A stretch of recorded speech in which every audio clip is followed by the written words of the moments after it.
People don't want to hear that sometimes because they want to hear that you've done enough. You're amazing. You're a winner. You're a perfect person. You don't need to work harder. People need to accept you, and we need the government to step in and fill in all the holes, fill in all the blanks. And this income inequality idea, like there's an income inequality problem in this country. Well, guess what else there is? There's a fucking effort inequality problem in this country. I think your feelings are important, but I also think that people have a tendency towards self-indulgence. And if you deny that tendency, if you ignore that fact, you're going to create a bunch of people that think that the world does revolve around every single nuanced feeling that they have. Also, there's this rejection of responsibility and discipline. And this equation, they're equating discipline with not just toxic masculinity, but cruelty. That, you know, you're cruel if you impose discipline or if you encourage discipline. And I say, you know, I follow Jocko Willink's advice. Discipline equals freedom. And I think that's real. And I think that if you can figure out a way to work hard, you will feel satisfaction from the results of that work. It makes you feel better. For a society that's so concerned with feelings, you should be looking at all the different ways that the life that you choose affects the way you feel about things.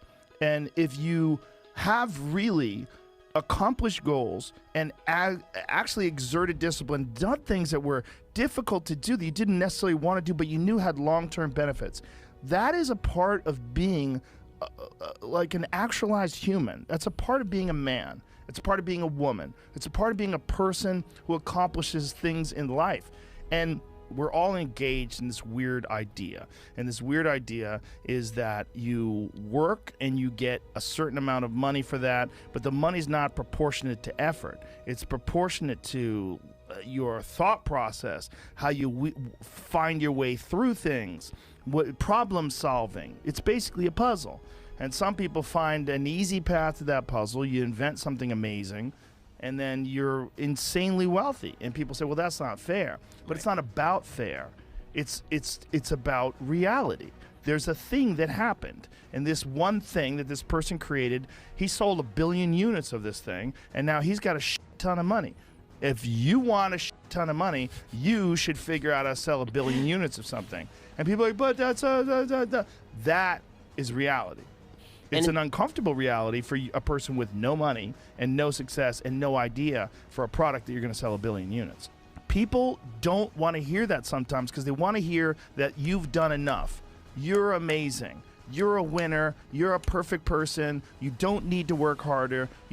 People need to accept you, and we need the government to step in and fill in all the holes, fill in all the blanks. And this income inequality idea, like there's an income inequality problem in this country. Well, guess what else there is? There's a fucking effort inequality problem in this country. Some people don't put forth as much effort. Does that mean that everybody should work 12 hours a day, 7 days a week? No, it doesn't. It doesn't mean that. But it does mean that you probably can do more. You can probably work harder or think harder. And if you do that, you will be rewarded with success. Not always, because there's a lot of complications to life and you got to figure your way through these things. And a lot of times you're going to try things and fail.